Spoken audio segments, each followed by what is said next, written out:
Good evening. We start our Christmas Eve service with a reading from Stephanie Noble. Do not rush the coming of the sun. Do not crave the lengthening of the day. Celebrate the darkness, here and now, a time of richness, a time of joy. Welcome, I'm Lynne Casebeer. My pronouns are she, her. Welcome to the folks who are with us on Zoom as well. If you brought a chalice and haven't brought it up to the front yet, you can do that now. And you should have gotten a candle when you came in. If you didn't, raise your hand and Dan or August will bring you one.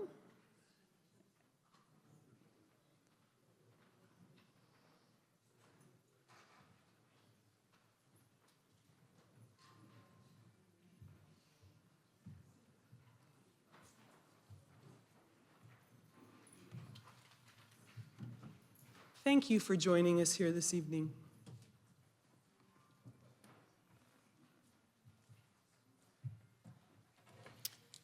Please rise in mind, body, or spirit.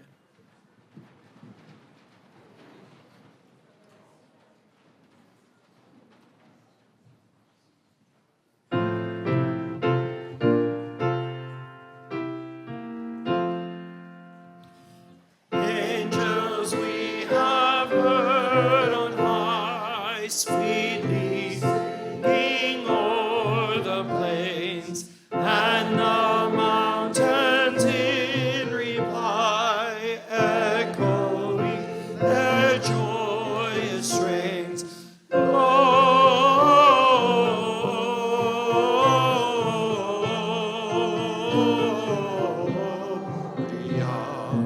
In excelsis Deo, Gloria.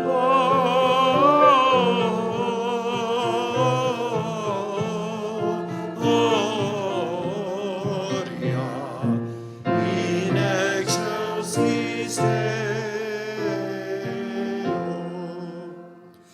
Shepherds, why this jubilee? Why these songs of happy cheer? What great brightness did you see? What glad tidings did you hear? Gloria.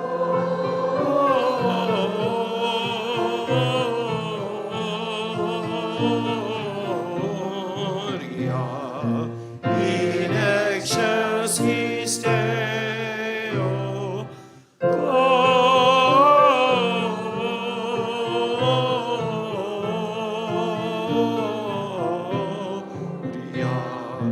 In excelsis Deo.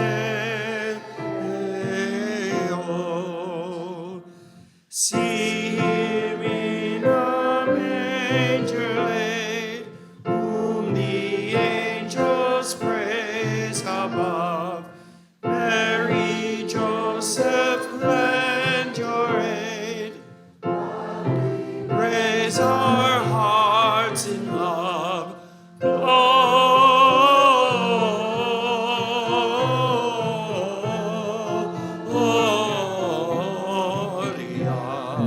In excelsis Deo. Gloria.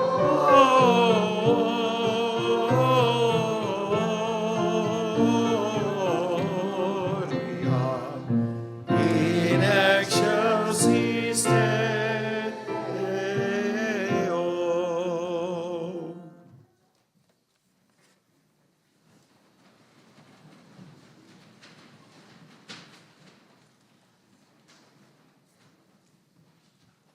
Good solstice. Happy Hanukkah. Merry Christmas. I am the Reverend Ron Phares. My pronouns are he, him, and we are All Souls Unitarian Universalist Church. Rooted in a community of love, the mission of All Souls Unitarian Universalist Church is to cultivate compassion, foster spiritual connection, and enact transformative justice to heal ourselves and the world. It is important that we gather here tonight. good to see you. I hope that you got here without a whole lot of stress. I hope all the presents got wrapped or sent, or the food got made, that you got some dinner before you got here. I hope that your arrival today was not exciting. And if it was, take a minute, set that down. Be here for the next hour and be glad. As the darkness gathers planetarily and politically and possibly personally, our desire to be together in this manner and place speaks to a wisdom inside each of us. It is a wisdom that understands that when we gather our light, the light inherent in each of us, and find it mirrored in one another, the illumination, the insight, the warmth, the compassion, and conviction amplifies. So as we light our chalice this evening, it's my hope that together we can find the courage to face, delve into, and harvest the dark and coax its fruits into the light. And so it is that we welcome all of you in all your frailty, in all your glory, your hope, your pain, your compassion, your action, your luminosity, and yes, even your darkness. This light of lights that we call a congregation calls to all, and we need all your brightness this season. It is a sign and a promise that regeneration will come, and a responsibility to keep our light shining as others have done here throughout the ages. May our chalice light and our congregational spirit be a welcome and guide to all who gather with us on this night. May our time here be rooted in love and expressed in our shared values. May it yield something nourishing and beneficial, connective and restorative. This is our collective intent. And we ask what grace is open to influence, to hear our prayer as the hope of all here gathered. One of the ways that we shine our light and coax it brighter is through acts of kindness and generosity. The entirety of tonight's offering will go to the minister's discretionary fund. And I promise you to be a compassionate and responsible steward of your money. I promise not to spend it on carnival rides and ski lift tickets. That's what professional expenses are for.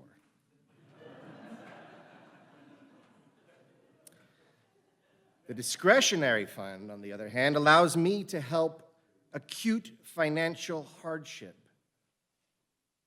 for members and friends of this congregation. It also allows me, well, actually, it allows us to sponsor scholarships to various UU professional and leadership development for staff and church leadership. So I'm not sure why it has been the case, but this year has seen more discretionary need than I have seen in my 15 years of ministry. Sign of the times, perhaps. Whatever the cause, the fund currently sits empty. I've zeroed it out. I have no ability to help. I have had to say no to people who needed to hear yes. So this fund can stave off eviction. It can be a kind of first aid that helps get people back on their feet. It is direct. So please, reach into your hearts or into your wallets, and let's see what we can do to restock this critical ministry. On behalf of those in need of our help, I thank you for your generosity and kindness.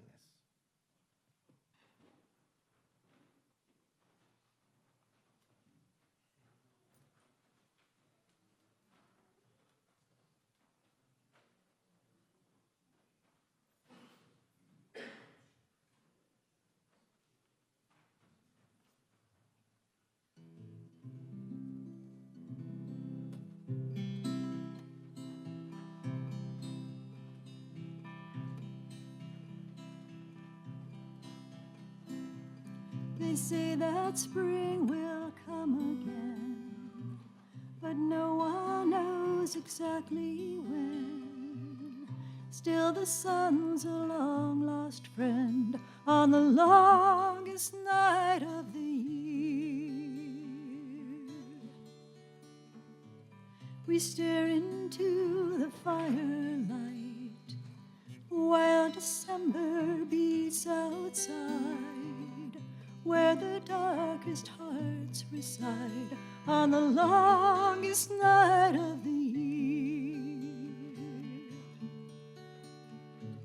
Keep me safe and hold me tight. Let the candle burn all night. Tomorrow I'll come back the light. It was the longest night of the year. I used to think the world was small, bright and shiny like a ball. Now I don't know much at all on the longest night of the year.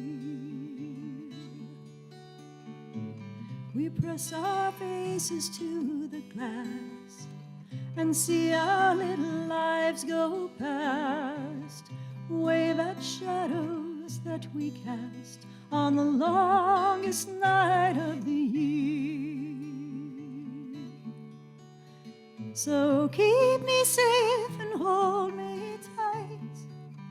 Let the candle burn all night. Tomorrow I'll come back the light. It was the longest night of the year. So make a vow when solstice comes to shine the light on everyone.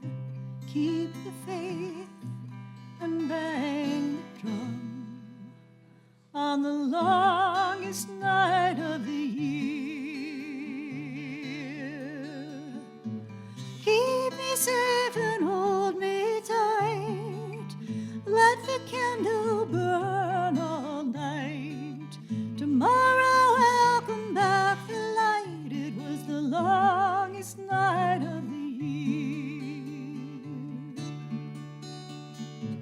Keep me safe and hold me tight. Let the candle burn all night. Tomorrow I'll come back the light. It was the longest night of the year.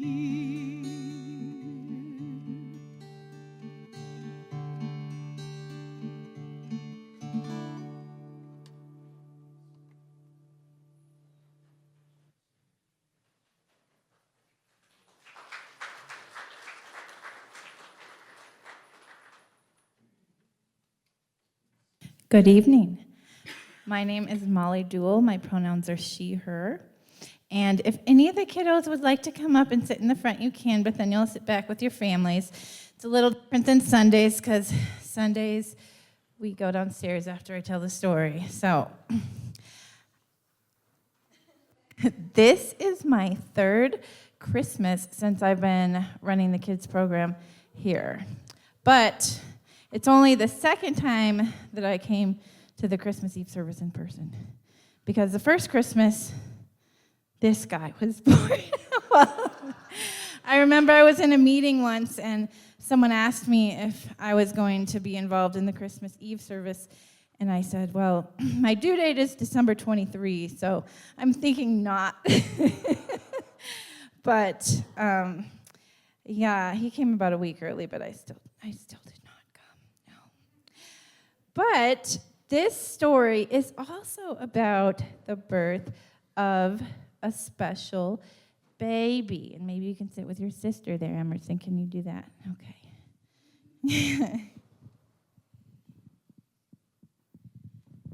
So I'm going to read a book called The Christmas Baby. It's by Marion Dane Bauer and illustrated by Richard Cowdrey.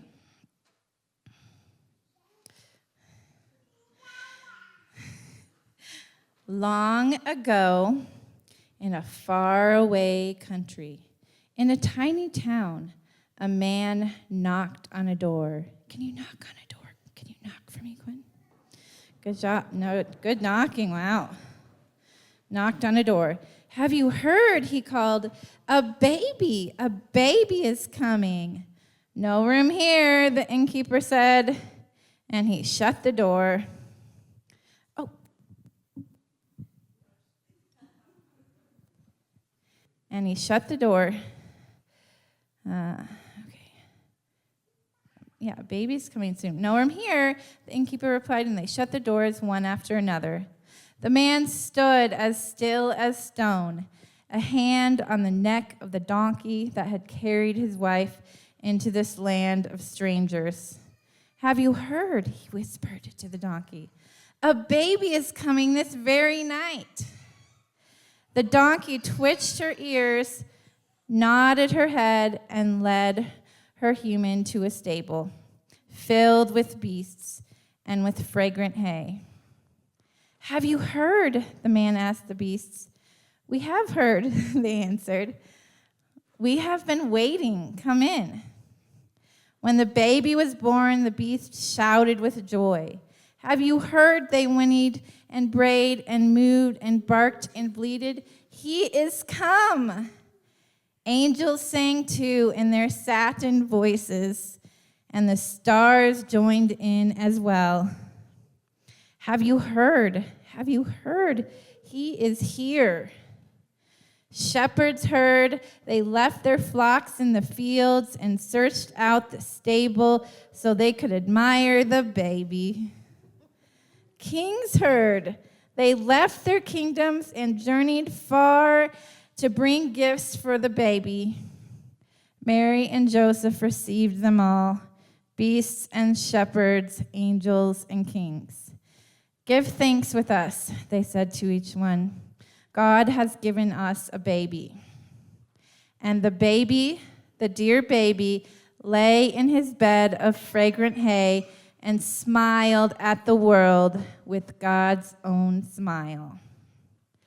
Now, every time a baby is born, stars and angels sing in their satin voices. Have you heard? Have you heard? Mamas and daddies and grandmas and grandpas and aunts and uncles and cousins and friends travel far bringing gifts. Have you heard? They say to one another, a baby, our baby is here. And you, when that dear little baby was you, do you know what you did? Yes, of course. You smiled back at us all with God's own smile.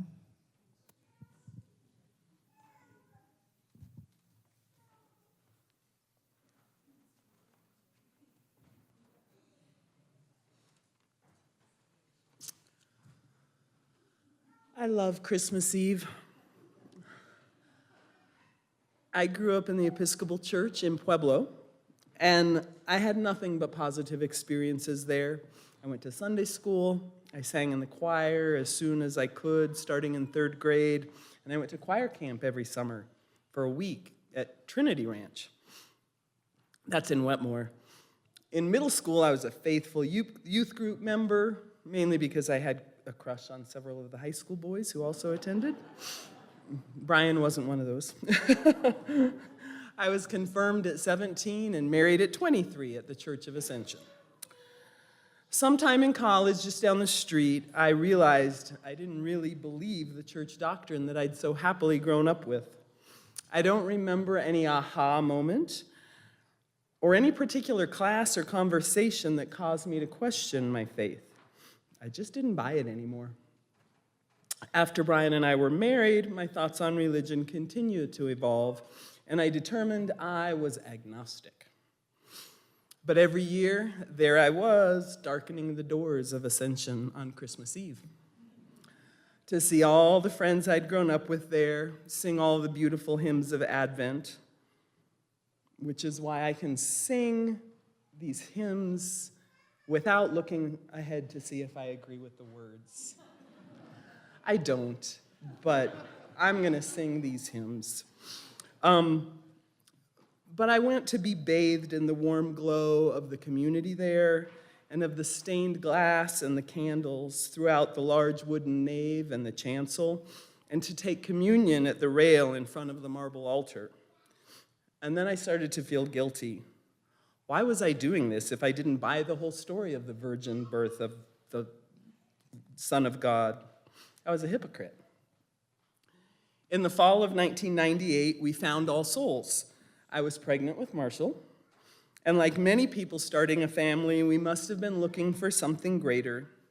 We went to High Plains a few times at Rock Rimmon Elementary School, but folding chairs and a gym did not do it for me.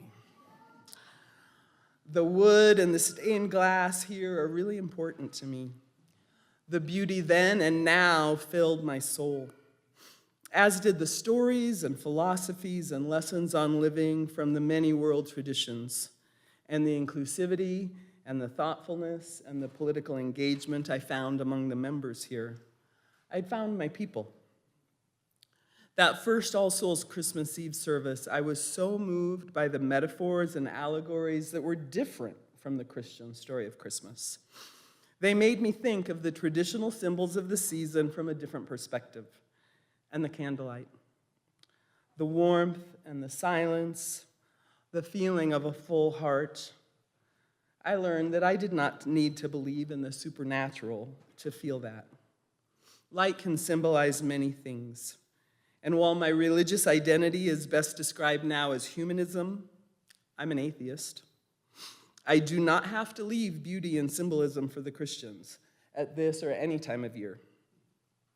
I can celebrate the hope that light provides. The turning of the earth as we pass the winter solstice fills me with hope for longer, warmer days. The light of knowledge and understanding guides me towards personal growth. And even the metaphor of light as a spiritual connection to something greater works within my worldview. Whether the light be a chalice, candles, or the sun, my connection to my fellow humans and the natural world is illuminated by this light.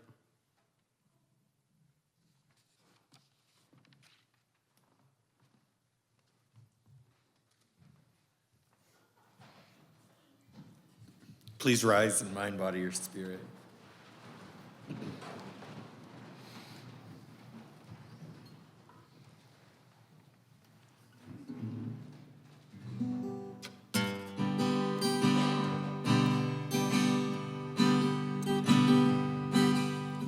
This little light of mine, I'm gonna let it shine. This little light of mine, I'm gonna let it shine. This little light of mine, I'm gonna let it shine. Let it shine, let it shine, let it shine. Everywhere I go, I'm gonna let it shine. Everywhere I go, I'm gonna let it shine.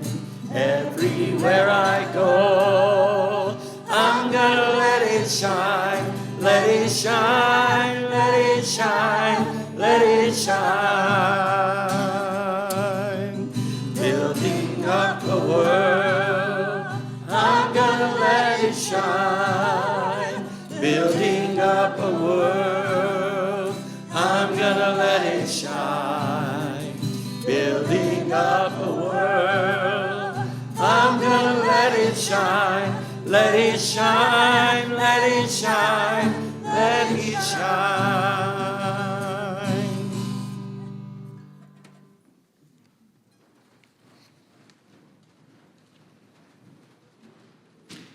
I bet you didn't know that This Little Light of Mine was a solstice carol. Well, it is now.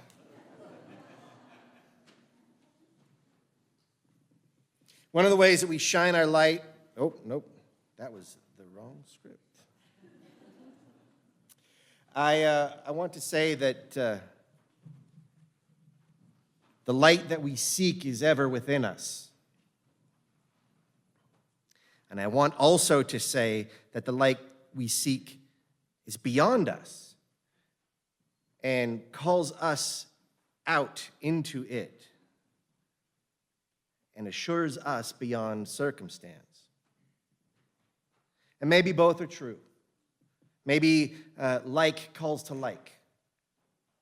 Maybe they are reciprocal, this inner and outer light, and feed one another. Maybe the light of life amplifies the radiance of our hearts, and our hearts answer in return. And yet, it is also true that there are times when we are dogged by grief and met face to face with confusion or anguish or loss. There are times when it feels like my heart is breaking and I don't even know why. In those times, nothing in my immediate person-to-person, task-to-task life is apparently bad or tragic. But I feel heartbreak anyway. And I wonder, is this the sadness of the world come to visit me? Is this a residue from a dream? Or just the increasing awareness of uncertainty and frailty? Is it hormones? Is it age? I don't know. But as we make our way through the Christmas movies this and every year, it does give me sympathy with Ebenezer Scrooge because it feels like a haunting. And no matter the time of year, those nights are the longest nights. And when that happens, what I wish for is for something to hold on to, something by which I may pull myself out from that darkness and meet again a world that makes sense. Do you ever feel that way? You just need a world that feels a little bit more safe. And here we are this night in the heart of the long, dark. The metaphor may extend beyond the calendar and into history. And what we are wanting is something by which we may pull ourselves into a world that makes a little more sense and is a little more safe for ourselves and those that we care about. And it's not that the dark is wholly bad. It can be a place of richness and of quiet and of depth. And heartbreak and confusion and grief, these are difficult, but they can also be galvanizing. They can make us stronger. And we may secure from their maw some boon or wisdom. But only if we emerge with them, only if we find our way back from them. So while time in the dark may be good for us, and ought even to be courted with the right preparation, it must finally be redeemed by applying what we gather there to make us more resilient and more compassionate when we emerge like the dawn. So the good news is, this is not in question. For just as the sun is bound to return, Sol Invictus, the unconquerable sun, so too is the light within each of us, impossible to extinguish. No matter what, the light within you and everyone you see is impossible to extinguish, not by despair nor even death. The shine that you bring to the world has an inescapably illuminating effect. And the only variables are its scope and application. Yet tonight, that light is just a spark. It's an infant, and it must be nurtured. It is far off, so it must be sought. Now, back in October, with the help of blackbirds and our ancestors, we opened the door to the underworld, the dream world, where, while dark and confusing, it is also ripe with creative energy and the inevitability of transformation.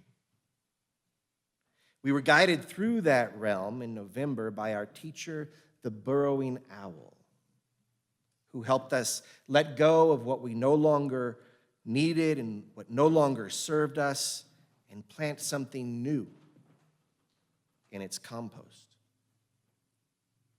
And now we have courted crows to help us find the light. And they have taught us that love and curiosity can bring balance to our days, and that sharing our light with everyone brings light to the world.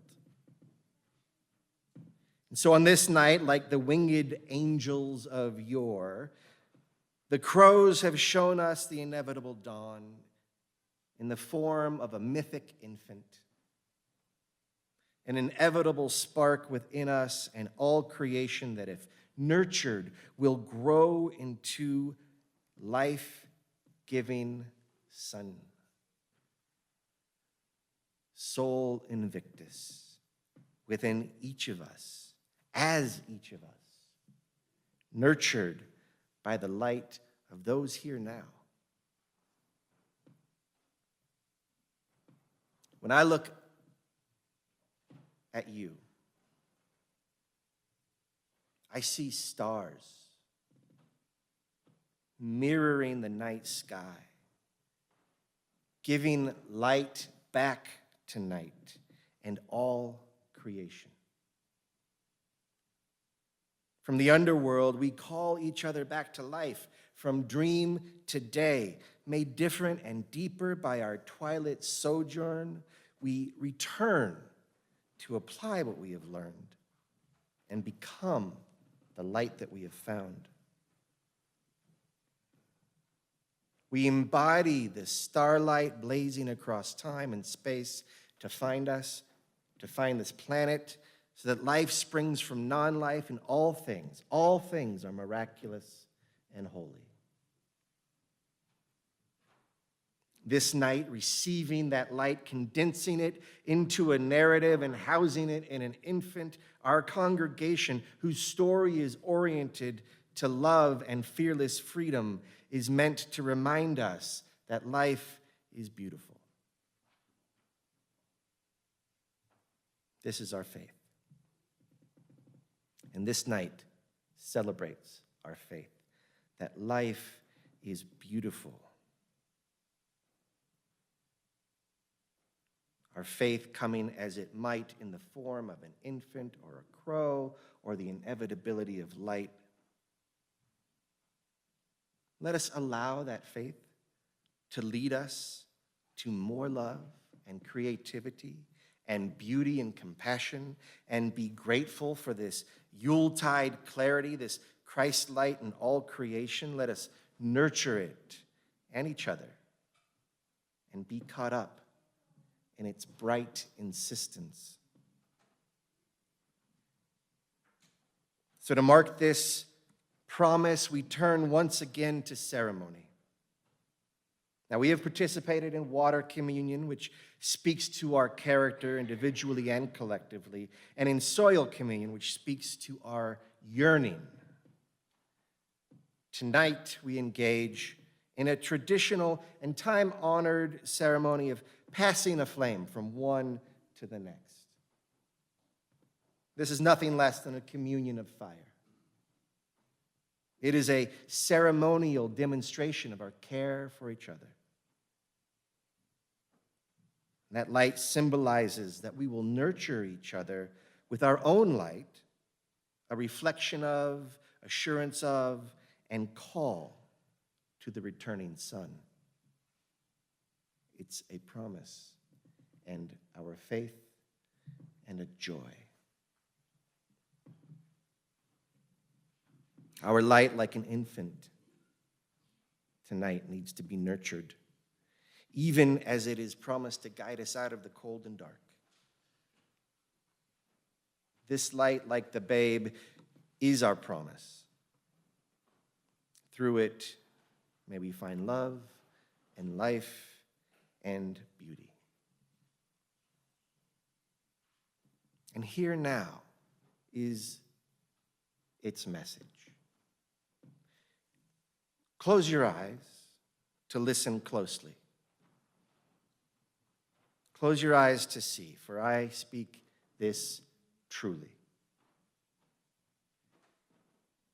You are love. What would it be like to believe that? To trust your light? But it's true. You are love. You are life, and life is love. That's the truth. Essentially, life is love. You are life, and life is love. You are love. You are life. Life is love. You are love. You are the light and the dark and their dance. Your hands are the hands of the sun as it flows through plants and then through you, the template and temple of dreams. You are life, and life is love. You are love. May we share our radiance, our love to light the world, and especially when it needs us as it does now, as we need each other, when we need clarity, we need our light. You are love. All of you, everything, and knowing that everything is love, that is the heart of all magic. And so let us do some magic. Lynn, as the emerging sun, would you please carry our chalice flame from altar to altar? And with those of you who brought chalices to the altar, please come forward.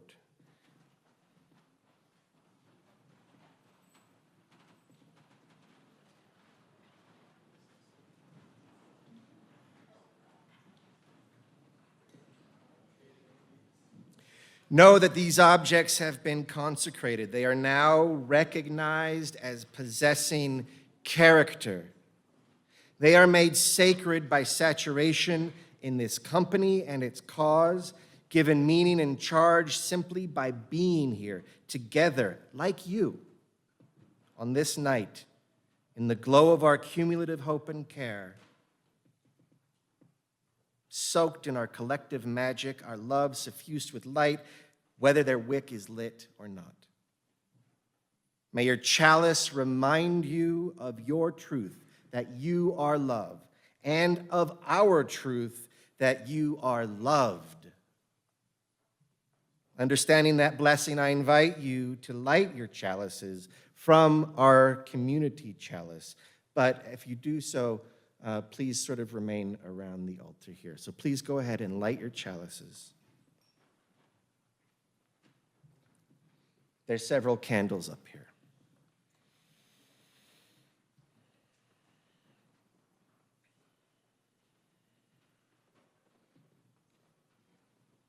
And actually, there's enough of you that you can disperse into the congregation so as not to create too much heat. Now, as your chalice holds the light of the congregation, you hold the light of our love in your body.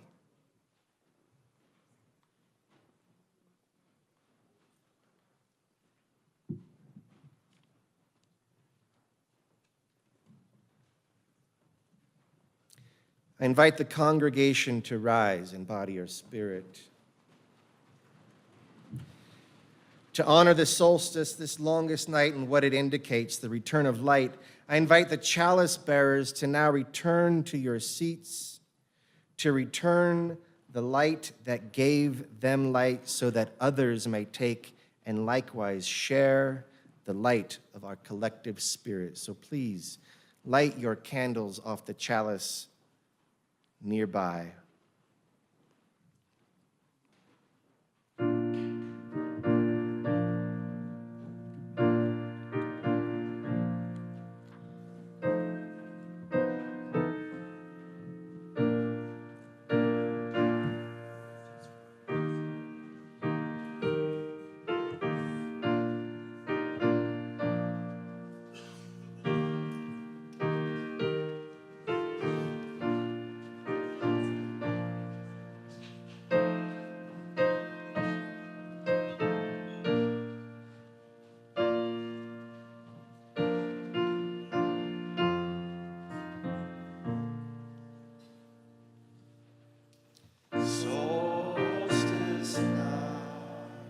Sacred night, stars shine bright, clear and light.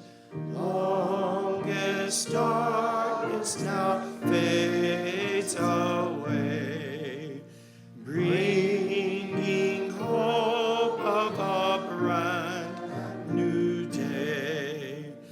Peace and stillness we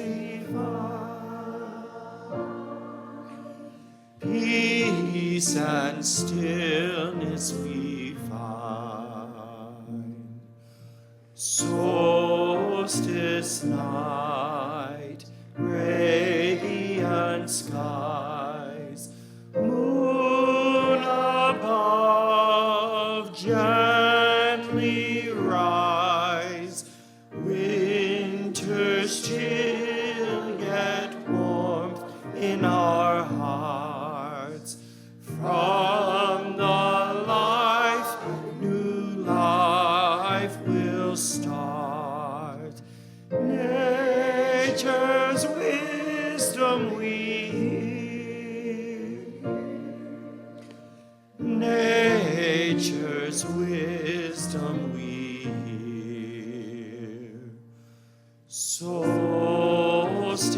night, spirits call, ancient ways guide us all. Gather here in love and in care. Earth renews, and so we must dare. Trust that our light will shine. Trust and our light will shine. Please remain standing for the benediction as we leave this sacred time, this hour of holiness that we have created together. Go knowing that even as we blow out the wicks in our chalices and candles, you are taking that light into you. And it is our responsibility and joy to share that with with those we encounter, especially this night. May you have a blessed solstice time, a Merry Christmas, a Happy Hanukkah. Let's go in peace. Let's go singing.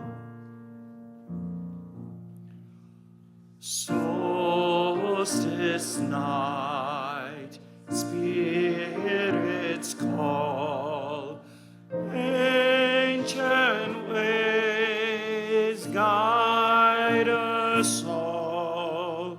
Gather here in love and in care. Earth renews, and so we must dare. Trust that our light will shine. Trust and our light will shine.